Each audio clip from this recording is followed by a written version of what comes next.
বিশ্ব ইজতেমার মতো মাটি, যেখানে কোনোদিন লক্ষ লক্ষ মানুষ একসাথে ঘুমায়েছে, কেউ কারোর মাথায় কোনোদিন পা লাগায় নাই, হাতে পায়ে কোনোদিন পায়ের ছোঁয়া লাগে নাই, লাখ লাখ মানুষ ওযু ইস্তেনজা করার জন্য বের হয়েছে, এক ভাই আরেক ভাইয়ের পায়ে কখনো পাড়া দেয় নাই, সেই তারা ইজতেমার মাটিতে এমন বাহিনী, হেলমেট বাহিনী প্রবেশ করাইছিল যারা তলবে ইলম আর আলেমে দ্বীনের রক্তের দ্বারা ইজতেমার মাঠকে রক্তে রঞ্জিত করেছে। ভুলে যাই নাই আমরা, এগুলো ভুলে যাই নাই। শুধু তাই করে নাই, এদেশের আলেমদেরকে জেলখানায় বন্দী করেছে, উলামায়ে কেরামদেরকে বছরের পর বছর জেলখানায় আটকায় রেখেছে। আল্লাহ কোনদিন ছাড় দেয়, ছেড়ে দেয় না। শেষ বেলায় এমন অসহায় বানাইছে, যেই হাসিনার এত দাপট, সেই হাসিনা দুপুরের খানাও খাইতে পারে নাই, এবং মুহূর্তের জন্য গণভবনে শোয়ার ব্যবস্থা, আরামের ব্যবস্থা তার ছিল না। হেলিকপ্টারে চড়ে পালিয়ে বিদায় নিতে বাধ্য হয়েছে দাদার দেশে, দাদার দেশে।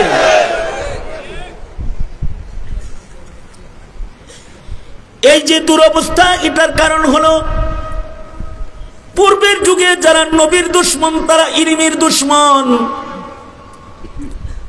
কিয়ামত পর্যন্ত যারা আলেমের দুশমন তারা ইলমের দুশমন, তারা আল্লাহর দুশমন। কারণ আলেম আল্লাহর নির্বাচিত কাফেলার নাম।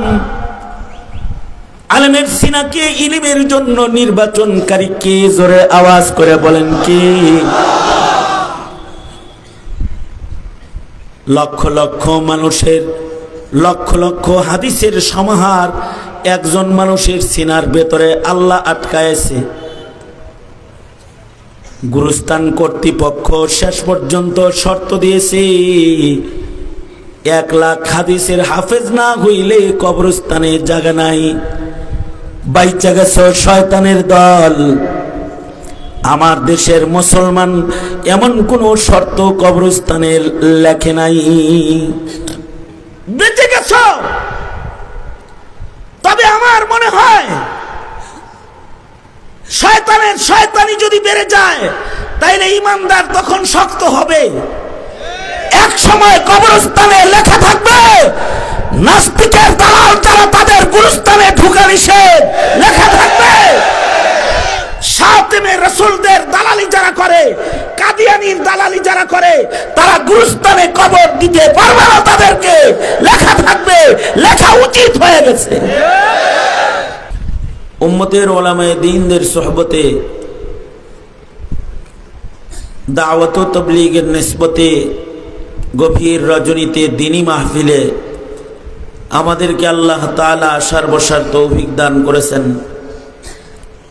এজন্য মালিকের দরবারে শুকরগুজার হই, শুকরিয়া আদায় করি। কালিমাতুশ শুকর পড়ি জবান ছেড়ে, ভক্তিভরে সমস্বরে আওয়াজ করে মোহাব্বতে সকলে বলুন আলহামদুলিল্লাহ।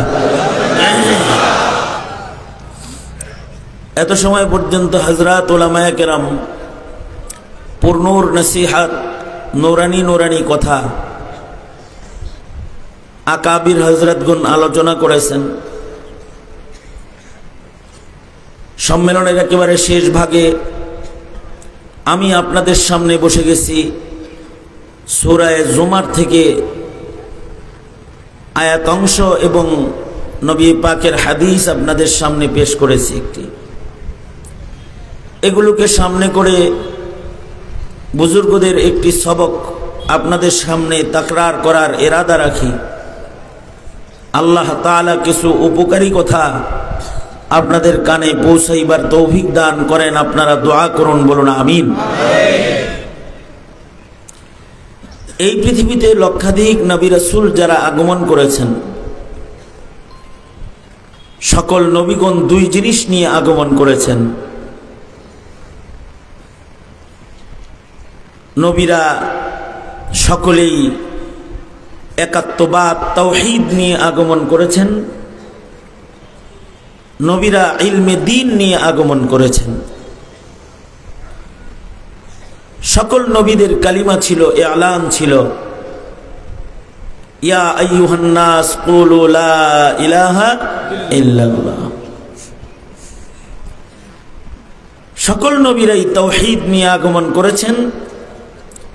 এক আল্লাহর পরিচয় ঠিকানা বলার জন্য সকল নবীদের আগমন হয়েছে। পাশাপাশি সকল নবীগণ আল্লাহর পক্ষ থেকে ইলমে দ্বীন সহ আগমন করেছেন। ইলমে দ্বীনের আলোকে সকল নবীরা আল্লাহ পর্যন্ত পৌঁছার পথ উম্মতদেরকে দেখাইছেন। আমাদের নবী আলাইহিস সালাম পৃথিবীর মাটিতে তাওহীদ নিয়ে এসেছেন। ১৫০০ বছর আগে যখন সারা দুনিয়া মূর্তি পূজায় ছেয়ে গেছে, কাবা ঘর বাইতুল্লাহ শরীফের ভেতরে ৩৬০টা মূর্তি, আল্লাহর রাসূল তখন সকলকে ডেকে বলেছেন, ইয়া আইয়ুহান নাস কুলু লা ইলাহা ইল্লাল্লাহ তুফলিহুন। আমাদের নবীজিও একাত্মবাদের স্লোগান নিয়ে এসেছেন। সকল মানুষকে ডেকে বলেছেন, পড়ো সকলে লা ইলাহা ইল্লাল্লাহ, তাহলে সফল কাম হয়ে যাবে। তাওহীদের বার্তা নিয়ে এসেছেন। পাশাপাশি আমাদের নবী আলাইহিস সালাতু ওয়াস সালাম ইলমে দ্বীন নিয়ে আগমন করেছেন। নবী যেহেতু আমাদের নবী শ্রেষ্ঠ নবী, এ কারণে আমাদের নবীজি যে ইলম নিয়ে এসেছেন এটি শ্রেষ্ঠ ইলম নিয়ে আগমন করেছেন।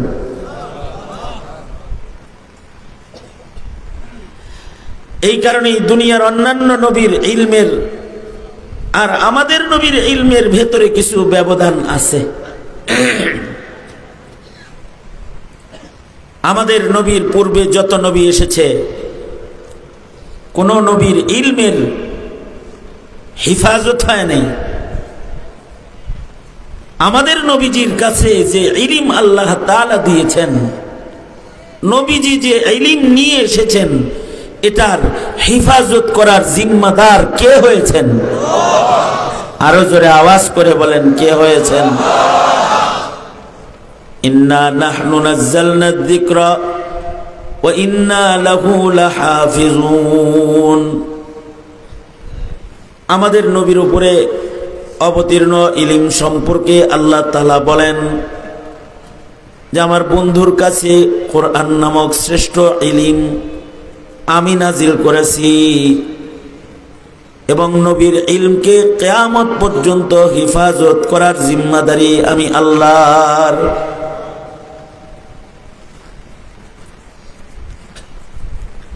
এই কারণেই পৃথিবীর কোন পয়গম্বরের উম্মতের ভেতরে, দুনো হাতের ভেতরে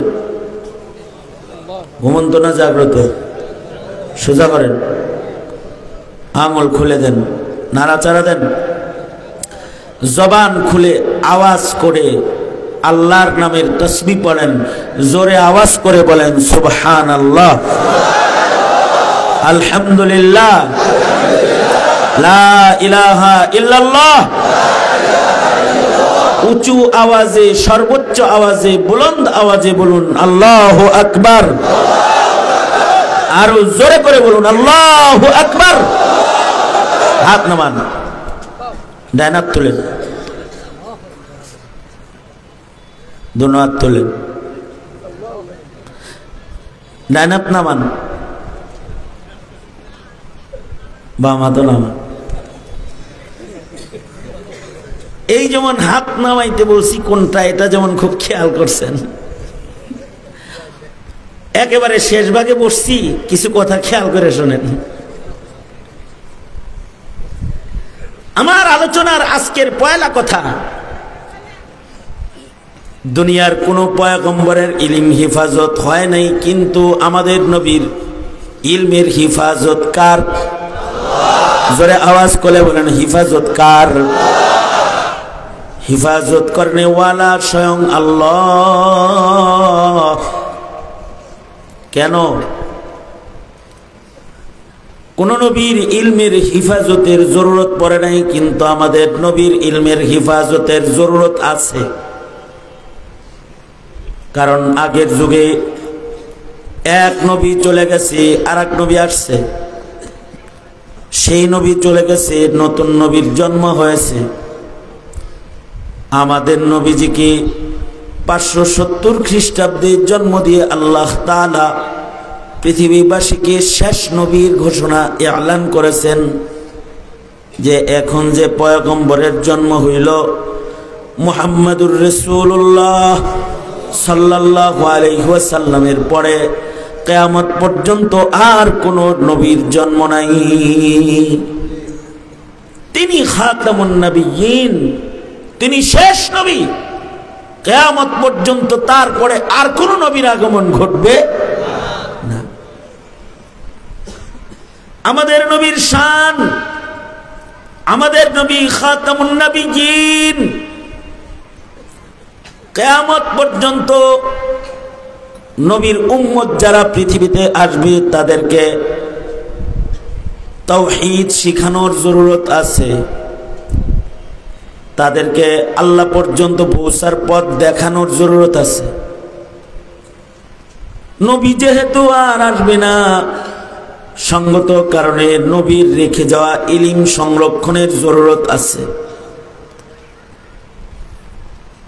শেষ নবীর এলান যিনি করেছেন, শেষ নবীর উপরে অবতীর্ণ ইলমের হিফাজতের এলানও তিনি করেছেন।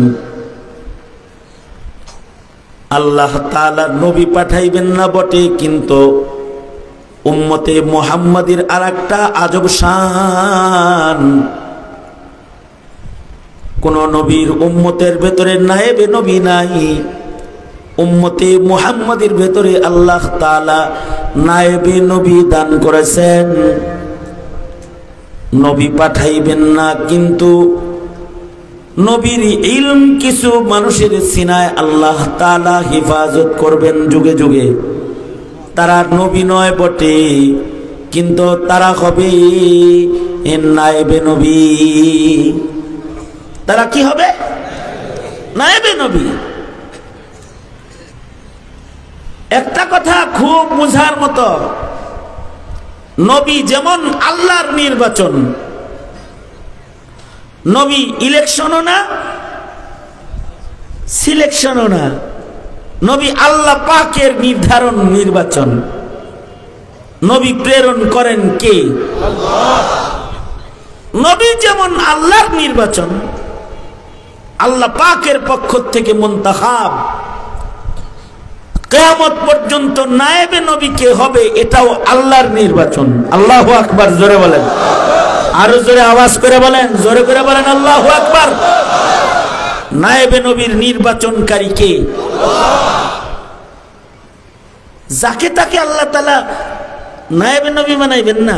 ইলিম যারে তাই হাসানুল্লাহ কিনুরে ইলিম দিবেন না, মুরগি মিলন শাহরিয়ার রে ইলিম দিবেন না। ইলিমের নির্ধারণ, নির্বাচন, ইলিমের জন্য কাকে আল্লাহ করবেন এটা আল্লাহই নির্বাচন করেন। এই কারণে মান্নত মানলে মৌলবী সাহেব হয় না,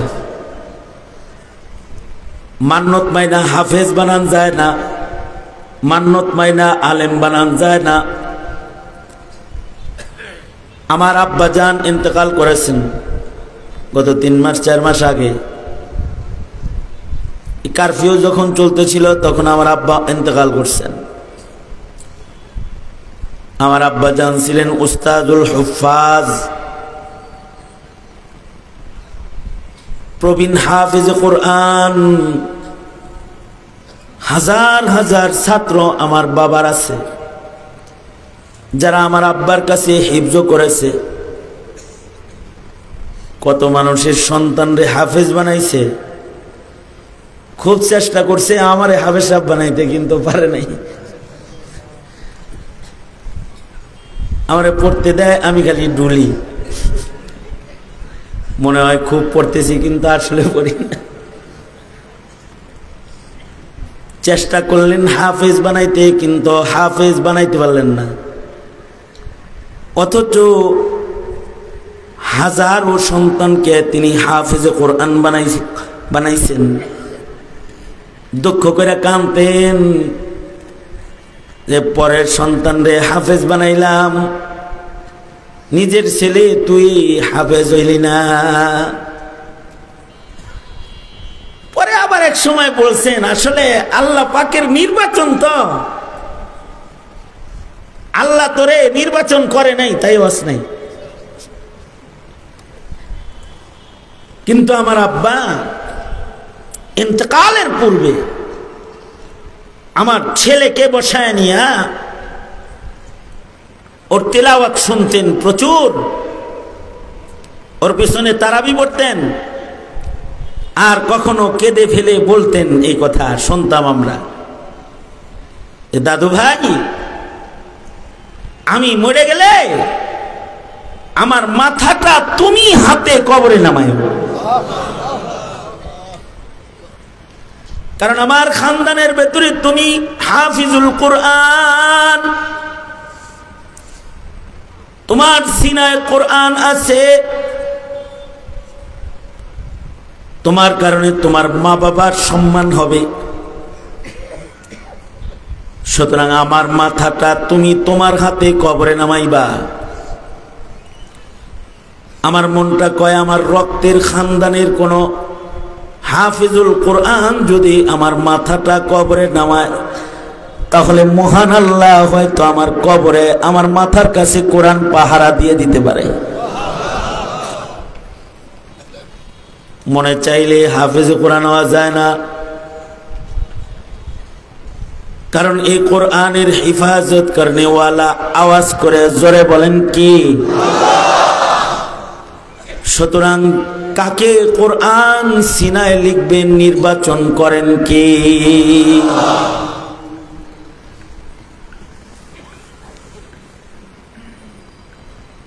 কিছুদিন আগে খবর পেলাম নোয়াখালী অঞ্চলের একটা ছেলে, ও মাত্র 49 দিনে কোরআন শরীফ মুখস্থ করছে। এটা তো ও ওর শক্তিতে করে নাই, একজন ওর কালকে কোরআনের জন্য মনোনীত করেছেন, তিনি কে?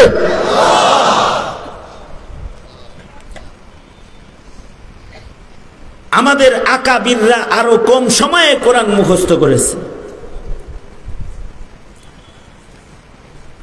যেমন আমাদের আকাবির ইমাম মুহাম্মদ রহমতুল্লাহ আলাইহি মাত্র 7 দিনে কোরআন শরীফ মুখস্থ করেছে।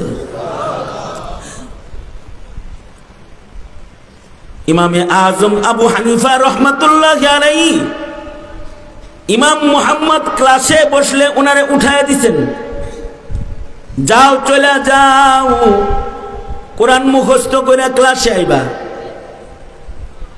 যেদিন উঠাই দিছে তার 7 দিন পরে উনি আবার নাক বরাবর আয়া বইছে। ইমামে আজম আবু হানিফা রহমতুল্লাহ আলাইহি বলেন, মুহাম্মদ কোরআন মুখস্থ করেছো নাকি? চা দিন। জি উস্তাদ জি, শুধু মুখস্থ করি নাই, পুরাটা মুখস্থ করে মারে খতম শুনায়া তারপরে আইছি। বলুন তো 7 দিনে ইমাম মুহাম্মদের সিনায় কোরআন লিখলেন কি? আরো জোরে করে আওয়াজ করে বলেন কি? শুধু কোরআন নয়, এখন তো কাগজ আছে, এখন ছাপার মেশিন আছে, ছাপে টাইপ করার মেশিন আছে।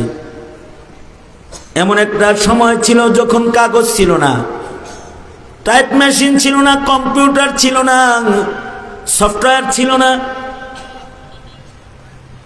কাগজ কলমের ব্যবস্থা ছিল না। ওই সময়ও কোরআন এবং নবীর হাদিস ইলমের ভান্ডার যে 2টা আল্লাহর রাসূল উম্মতকে দিয়ে গেছেন। নবীজি বলেন, তারাকতু ফীকুম আমরাইন লান তাযিল্লু মা তামাসসাকতুম বিহিমা কিতাবাল্লাহ ওয়া সুন্নাতা রাসূলি। কোরআন ও নবীজির হাদিস সুন্নাত যা নবী দিয়ে গেছেন উম্মতরে, কাগজ কলম ছিল না, কোরআন সুন্নাহ পুরাটা মানুষের কলবের ভেতরে সংরক্ষণ হতো। কে সংরক্ষণ করত? জোরে আওয়াজ করে বলেন। আল্লাহ। শুধু হাদিস সংরক্ষিত না, সব হাদিস সংরক্ষিত। হাদিস কোরআনের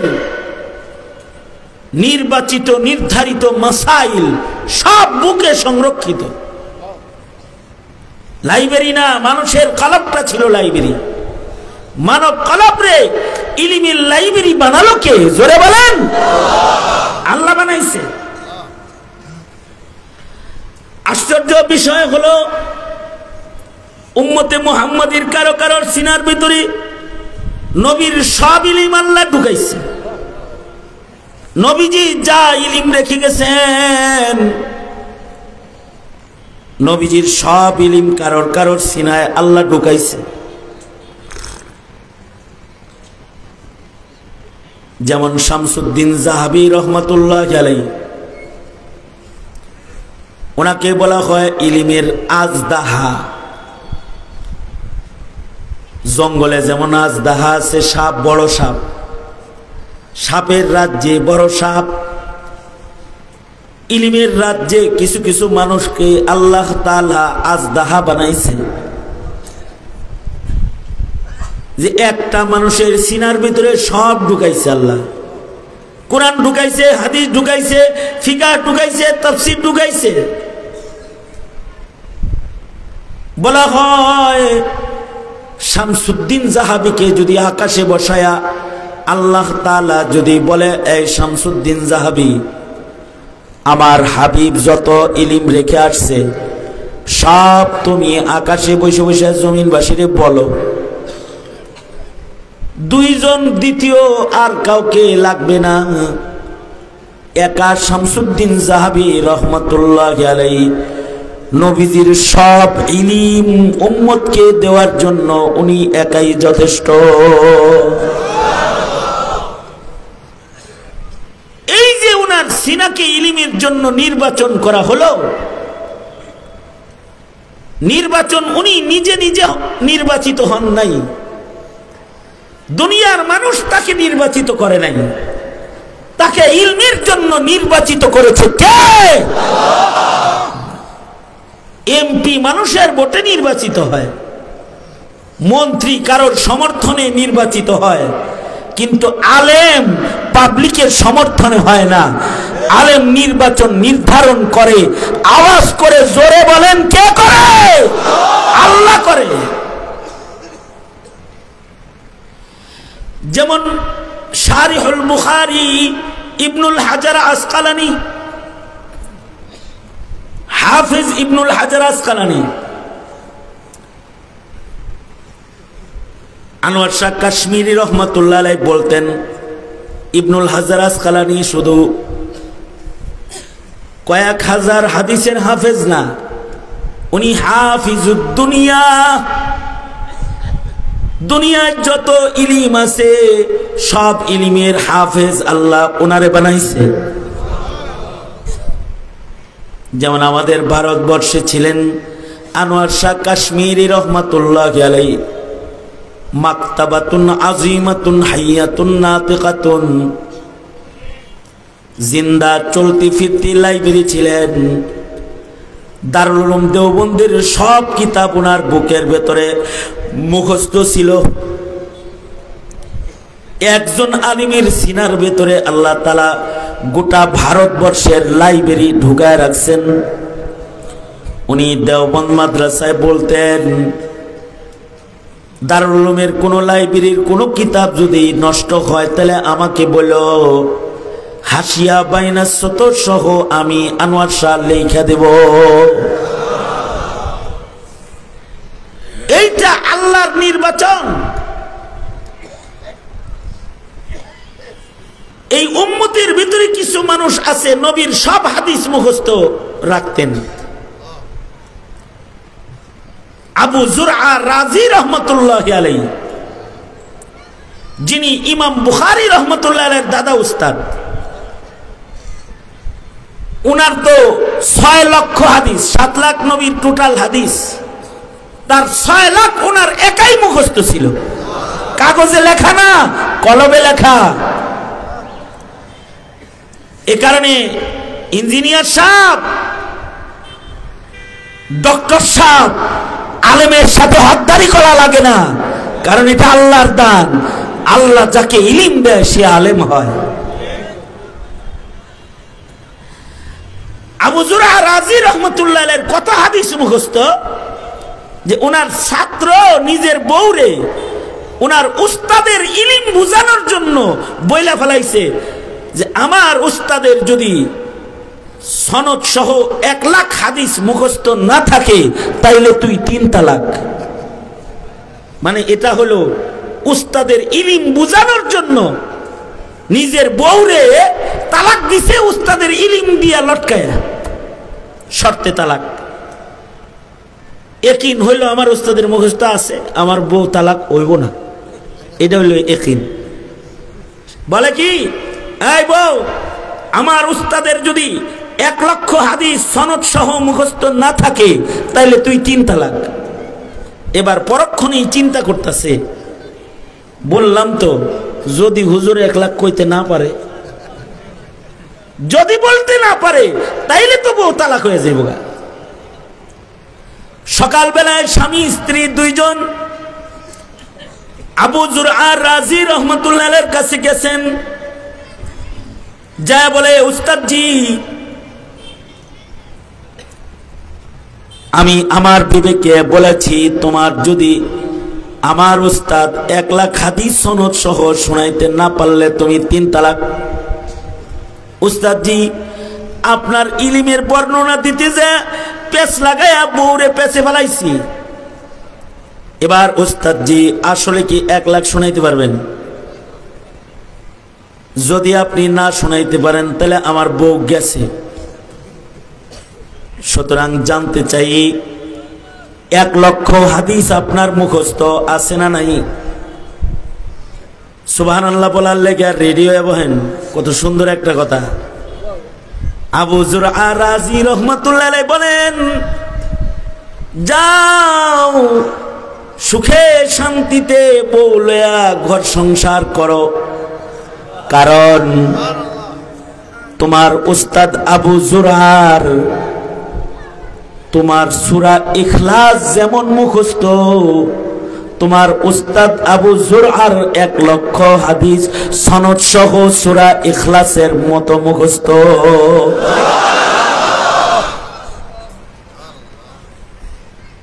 এছাড়াও আমার কাছে উনি বলেন যে 6 লক্ষ হাদিস আমার সিনায় আলহামদুলিল্লাহ আছে।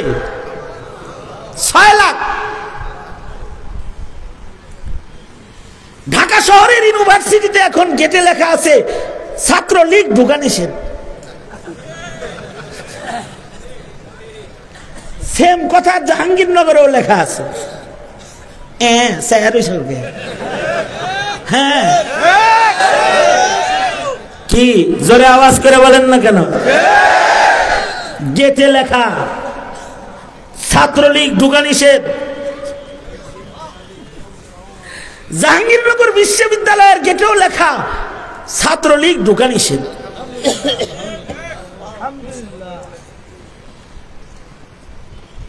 একটা জমানা গেছে গুরুস্থানের গেটে লেখা থাকতো 1 লাখ হাদিস ছাড়া মাইয়ের ঢোকা নিষেধ। সুবহানাল্লাহ। আগামীকালকে বললেন, বুঝছেন বিষয়টা? আমি আবার বলি, মানে ঢাকা ইউনিভার্সিটির কোন কোন হলের গেটে লেখা আছে ছাত্রলীগ প্রবেশ নিষেধ। জাহাঙ্গীরনগর বিশ্ববিদ্যালয়ের কোন কোন গেটে লেখা আছে ছাত্রলীগ ঢোকা নিষেধ। এটা লেখা আছে কারণ ওনারা এত খেদমত করছে জাতির, যে ওনাদের খেদমতে জাতি তৃপ্ত হয়ে গেছে, এখন আর তাদের খেদমত চায় না।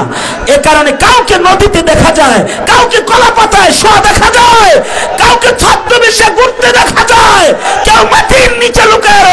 হয়?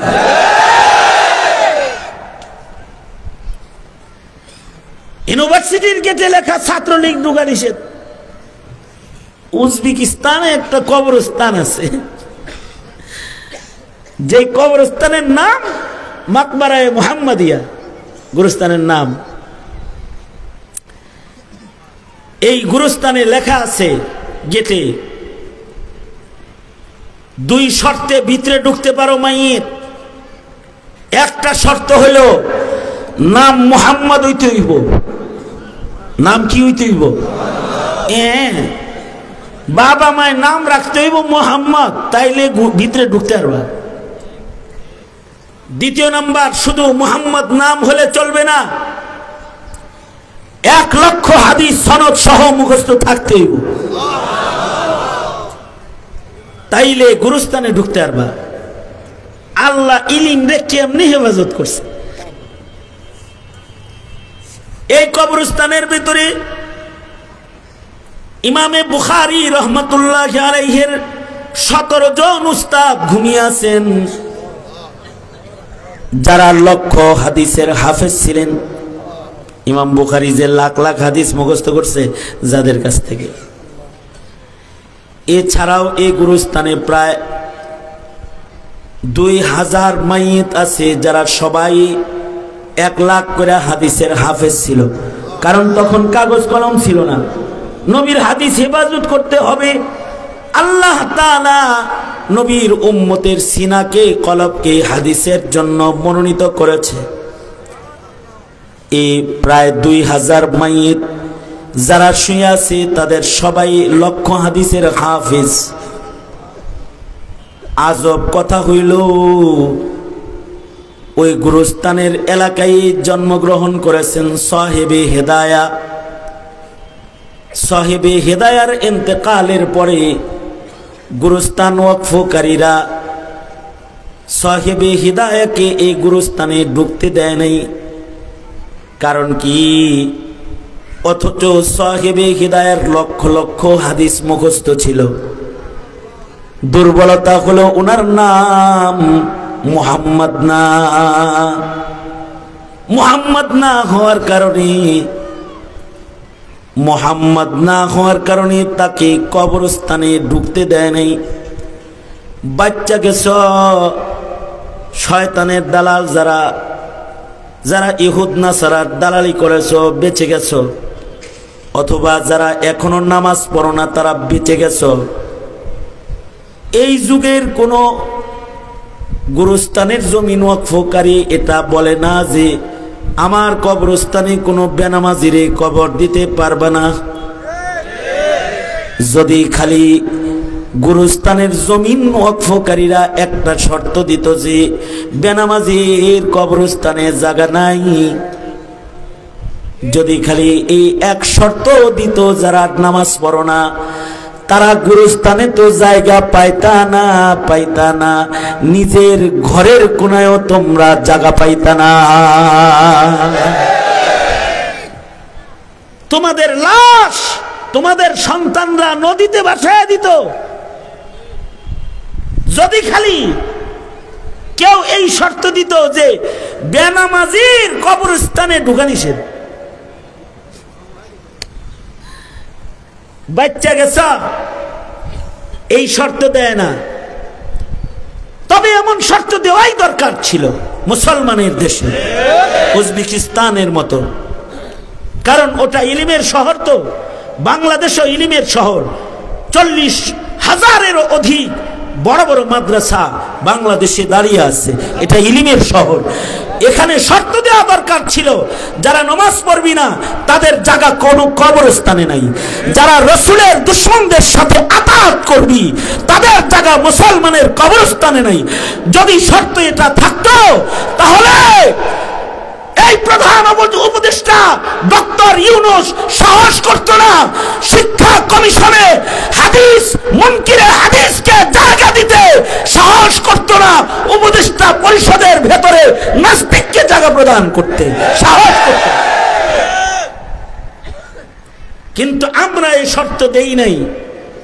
আমাদের শরাফত, আমাদের ভদ্রতাকে যারা আমাদের দুর্বলতা মনে করে তাদের হাসিনার কাছ থেকে শিক্ষা নেওয়া উচিত। আওয়াজ করে জোরে বলেন না কেন? ঠিক না ঠিক জোরে বলেন না কেন? বাংলাদেশের মানুষ শর্ত দেয় না ঠিক, কিন্তু বাংলাদেশের ছেলেরা যারা আলেম বিদ্বেষী, কোরআন বিদ্বেষী, তা করে ছাড়ে না, তাদের ছাড়ে না। আওয়াজ করে জোরে বলেন না কেন? তাদের ছাড়ে না। আওয়ামী লীগের এক একজন নেতারা যে ওয়ার্ড পর্যায়ের নেতাও যে আছে, হেও গুণ গাইতো কি জানেন? আমার নেত্রী ডেলি ইশরাক পড়ে, আমাদের নেত্রী ডেলি 5 পারা কোরআন শরীফ পড়ে। এগুলো বলতো আমাদের নেত্রী ইস্তেমা দিয়ে গেছে। আমাদের বঙ্গবন্ধুর অবদান, এইগুলা বলতো, খালি বলতো ঠিক যে তবলিগের জায়গা আমরা দিছি, কিন্তু তবলিগটারে তছনছ করেছে এরাই। বলতো কাকরাইলের জায়গা আমরা দিয়েছি, কাকরাইলে দাঙ্গা বাহিনী ঢুকাইছে এরাই ঢুকাইছে। যারা আলেম ওলামাকে বেইজ্জত করতে পারে এমন বাহিনী এরাই বানাইছে। বিশ্ব ইজতেমার মতো মাটি, যেখানে কোনোদিন লক্ষ লক্ষ মানুষ একসাথে ঘুমায়েছে, কেউ কারোর মাথায় কোনোদিন পা লাগায় নাই, হাতে পায়ে কোনোদিন পায়ের ছোঁয়া লাগে নাই, লাখ লাখ মানুষ ওযু ইস্তেনজা করার জন্য বের হয়েছে, এক ভাই আরেক ভাইয়ের পায়ে কখনো পাড়া দেয় নাই, সেই তারা ইজতেমার মাটিতে এমন বাহিনী, হেলমেট বাহিনী প্রবেশ করাইছিল, যারা তলবে ইলম আর আলেমে দ্বীনের রক্তের দ্বারায় ইজতেমার মাঠকে রক্তে রঞ্জিত করেছে। ভুলে যাই নাই আমরা, এগুলো ভুলে যাই নাই। শুধু তাই করে নাই, এদেশের আলেমদেরকে জেলখানায় বন্দী করেছে, উলামায়ে কেরামদেরকে বছরের পর বছর জেলখানায় আটকায় রেখেছে। আল্লাহ কোনদিন ছাড় দেয়, ছেড়ে দেয় না। শেষ বেলায় এমন অসহায় বানাইছে, যেই হাসিনার এত দাপট, সেই হাসিনা দুপুরের খানাও খাইতে পারে নাই, এবং মুহূর্তের জন্য গণভবনে শোয়ার ব্যবস্থা, আরামের ব্যবস্থা তার ছিল না। হেলিকপ্টারে চড়ে পালিয়ে বিদায় নিতে বাধ্য হয়েছে দাদার দেশে, দাদার দেশে।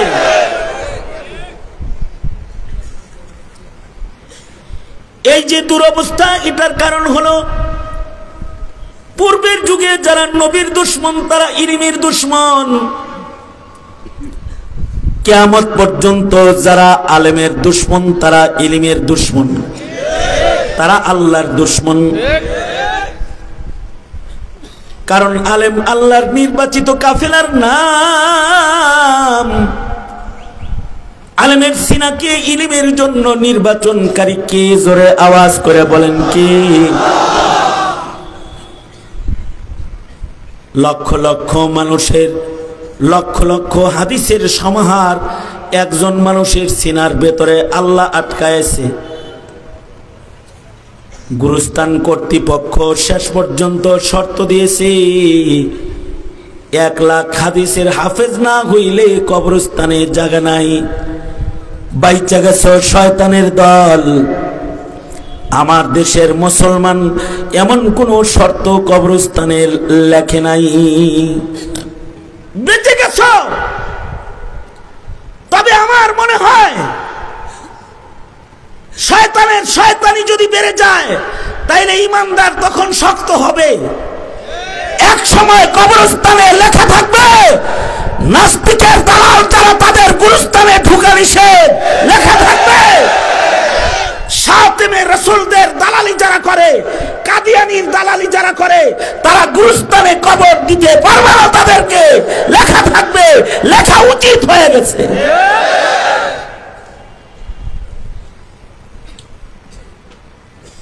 কারণ এরা মুসলমানের সাথে কবরস্থানে শোয়ার উপযুক্ত না। কথা বলেন না কেন? জোরে, আরো জোরে আওয়াজ করে বলেন না কেন? আগের নাস্তিকরা এটা বুঝতো, কারণ তখন ইমানদারের ইমানি বুঝ ভালো ছিল। আওয়াজ বাড়ায় দাও। ইমানদারের ইমানি বুঝ তখন ভালো ছিল। আমাদের দেশের এক নাস্তিক মারা গেল, মারা যাওয়ার পরে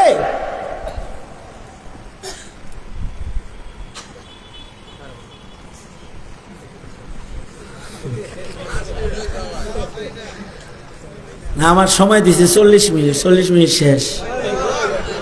হ্যাঁ,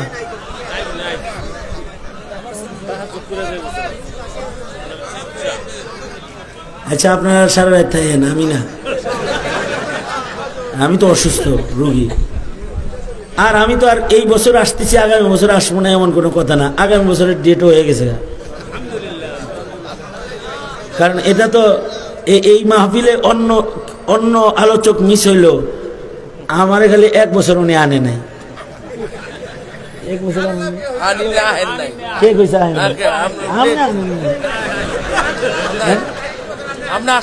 আমি আসিনি? আমি শর্ত দিছিলাম যে ঢাকা পৌঁছাইবেন, আপনি শর্তে রাজি হন নাই।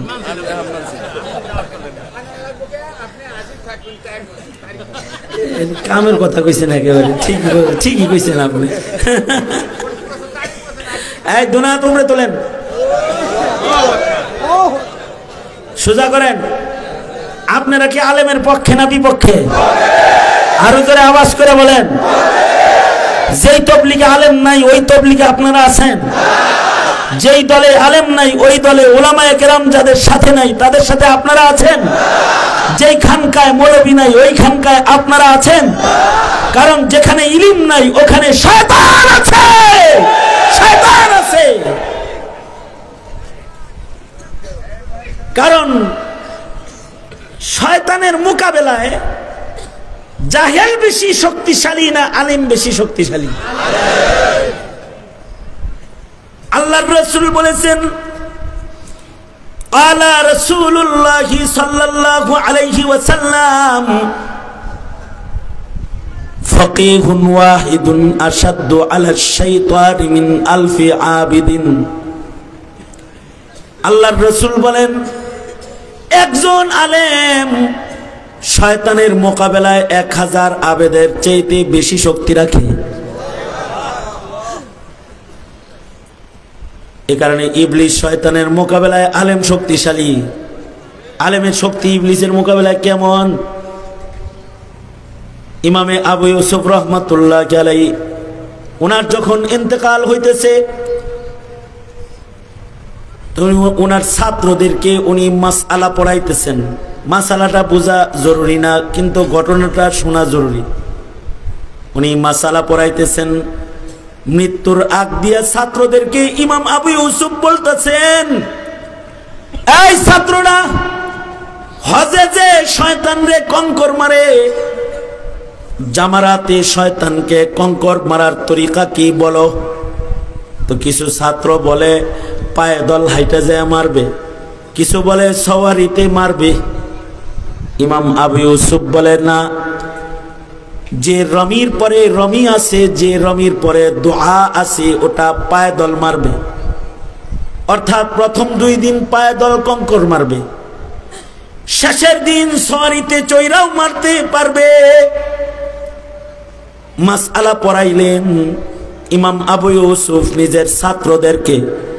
আশ্চর্য বিষয় হলো, এক দিক দিয়া মাসআলা পড়ালেন, আর এক দিক দিয়া ওনার রূহ বাইর হয়ে গেল। আনোয়ার শাহ কাশ্মীরি রহমতুল্লাহ আলাইহি বলেন, আলেম শয়তানের মোকাবেলায় কত মজবুত। ইমাম আবু ইউসুফের কাছে যখন আজরাইল আসছে, ইবলিস শয়তানও ধোঁকা দিতে আইছে, তখন ইমাম আবু ইউসুফ রহমতুল্লাহ আলাইহি নিজের ছাত্রদেরকে শয়তানরে কঙ্কর মারা শিখায়া দূরে দাঁড়ানো, ধোঁকা দেওয়ার জন্য আগত শয়তানরে বুঝাইতেছে, দেখোস না ইব্রাহিমের সন্তান কিন্তু আমি, শুধু কঙ্কর শয়তানরে মারা জানি তা না, শিখাইতেছি। আবার সাবধান, কাছে আসিস না। ফাকিহুন ওয়াহিদুন আশাদ্দু আলা শাইতানি মিন আলফি আবিদিন। যার কাছে ইলম আছে সে শয়তানের মোকাবেলায় হাজার আবেদের চাইতে শক্তিশালী। একটা কথা মনে রাখবা, ইবলিস শয়তানের মোকাবেলায় আলেম যেমন শক্তিশালী, মানুষ শয়তানের মোকাবেলায় তোমরা শক্তিশালী না, মৌলবী শক্তিশালী। এ কারণে এক আহমদ শফি, তাকে সকল তাগুতরা ভয় পেয়েছে। এক বাবুনগরীর হুঙ্কারে সকল নাস্তিকরা থরথর করে কেঁপেছে। এক নূর হোসেন কাসেমীকে সারা দুনিয়ার নাস্তিকরা, বাংলার সকল নাস্তিকরা ভয় পেয়েছে। এখনো এই দেশের মৌলবীর নাম শুনলে বাতিলের পাতলা পায়খানা শুরু হয়ে যায়।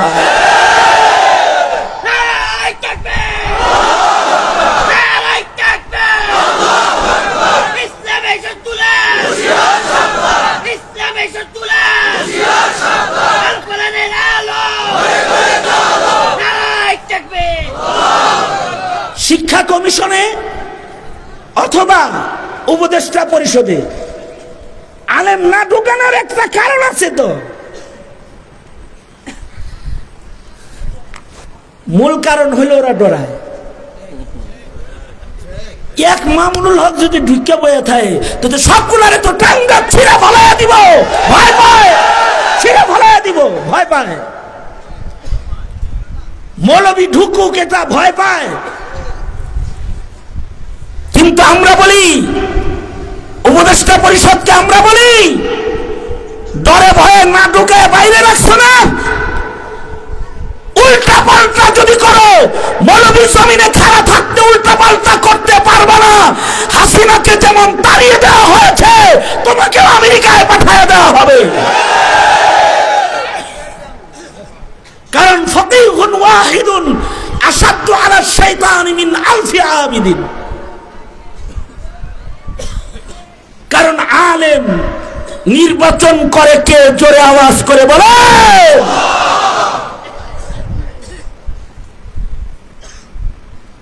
এক জমানায় কাগজ কলম যখন ছিল না, মহান আল্লাহ তখন আলেমের সিনার ভেতরে কালি সালা ইলিম লিখেছে। এক একজন আলেমের সিনার ভেতরে লক্ষ হাদিস লিখেছেন কে? আরো জোরে আওয়াজ করে বলেন কে? এখনো 7 বছরের বাচ্চার সিনার ভেতরে কোরআন লেখে কে? কারণ আলেম যদি না থাকে তাহলে মারিফত থাকবে না। আলেম যদি না থাকে তো তাওহীদ বলার মানুষ থাকবে না। আলেম যদি না থাকে রিসালাতের মূল্য বুঝাইবার মানুষ থাকবে না। আলেম যদি না থাকে হালাল হারাম বলার মানুষ থাকবে না। সুতরাং আলেম আর জাহেল দুইটা কখনো এক হতে পারে না। জমিনে যেহেতু আর নবী আসবে না, তাহলে আলেম উলামা প্রজনন জমিনে লাগবে কি লাগবে না? জোরে আওয়াজ করে বলেন। আপনারা কি আলেম গড়ার পক্ষে নাকি বিপক্ষে? কারা কারা পক্ষে হাত তোলেন, সোজা করেন, বলেন ইয়া আল্লাহ ওয়াদা করিতেছি আমরা ইলমের পক্ষে, আলেমের পক্ষে। আলেম আছে যেখানে, কোরআন সুন্নাহ যেখানে, আমরা আছি। জোরে বলেন, আরো জোরে বলেন। আর আলেম নাই যেখানে, আলেম এইভাবে এইভাবে কর। আলেম নাই যেখানে, আলেম উলামা যেখানে, আলেম নাই যেখানে, নারে তাকবীর। মনে থাকবে তো? আবার হাত তুলেন, তাইলে মনে থাকবে। যেহেতু মোট করেন, বুঝেন নাই কি? জোরে কোন বিসমিল্লাহ। হয় নাই? আরো জোরে, জোরে আওয়াজ করে বলেন, জোরে বলেন, আরো জোরে বলেন। সিধা পকেটে হাত দেন।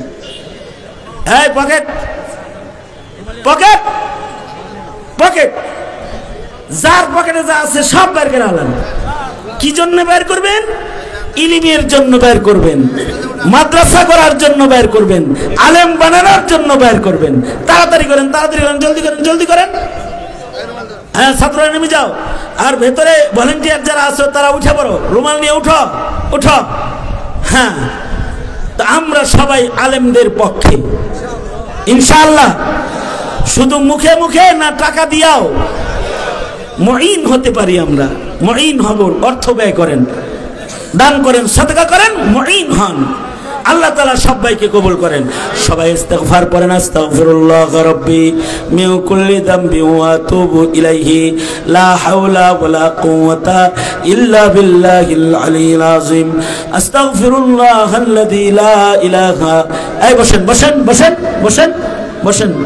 আস্তাগফিরুল্লাহাল্লাযী লা ইলাহা ইল্লা হুয়াল হাইয়ুল কাইয়্যুম ওয়া আতুবু ইলাইহি। আস্তাগফিরুল্লাহ রাব্বি মিন কুল্লি যামবি ওয়া আতুবু ইলাইহি লা হাওলা ওয়ালা কুওয়াতা ইল্লা বিল্লাহিল আলিয়্যিল আযীম। সবাই সবার জন্য দোয়া করেন, এই মাদ্রাসার জন্য দোয়া করেন। হ্যাঁ, মতান সাহেব হুজুরের জন্য দোয়া করেন, আল্লাহ ওনারে সুস্থ রাখে। আগামী বছরের মাহফিলের জন্য দোয়া করুন। এখন তো আর থানার বাধা নাই, এখন আপনাদের আশা বাধা নাই, আলেম ওলামার আশা বাধা নেই, ঠিক না? আল্লাহ তাআলা মাহফিলকে কামিয়াব করে। প্রতি বছর এই মজমাটাকে আল্লাহ তাআলা কবুল আর মঞ্জুর করে। এই জলদি করেন, জলদি করেন, রুমালগুলা জলদি ভেতরে নিয়ে আসেন। সবাই ইস্তিগফার পড়েন। আস্তাগফিরুল্লাহ রাব্বি মিন কুল্লি যামবি ওয়া আতুবু ইলাইহি লা হাওলা ওয়ালা কুওয়াতা ইল্লা বিল্লাহিল আলিয়্যিল আযীম। আলহামদুলিল্লাহি রাব্বিল আলামিন ওয়াসসালাতু ওয়াসসালামু আলা সাইয়্যিদিল আমবিয়া ওয়াল মুরসালিন মুহাম্মাদিন ওয়া আলা আলিহি ওয়া আসহাবিহি আজমাইন। রব্বুল আলামিন 2 দিন ব্যাপী সম্মেলনের আখেরি মুনাজাত ভিক্ষুকের মতো 2টা হাত বাড়ায় ধরেছে। মধ্যরাত, রাত 12টা গড়ায় গেছে। তোমার বান্দারা বিনয়ের অবতার সেজে বসে রয়েছে মাঝরাত পর্যন্ত। জমিনে আলেম দরকার, ইলমের হেফাজতকারী তুমি মাওলা। রব্বুল আলামিন জমিনে ইলমের হেফাজত তুমি করবে। আমরা তোমার পক্ষের হইয়া ইলমের খাদিম হব বলে ওয়াদা করেছি। তোমার বান্দারা সাদাকার আমল করেছে, 2টা হাত ভিক্ষুকের মতো বাড়ায় ধরেছি। জিন্দেগীর সব গুনাহের জন্য অনুতপ্ত লজ্জিত হয়ে তোমার কাছে মাপ চাই। ও জাহানের মালিক আল্লাহ, মেহের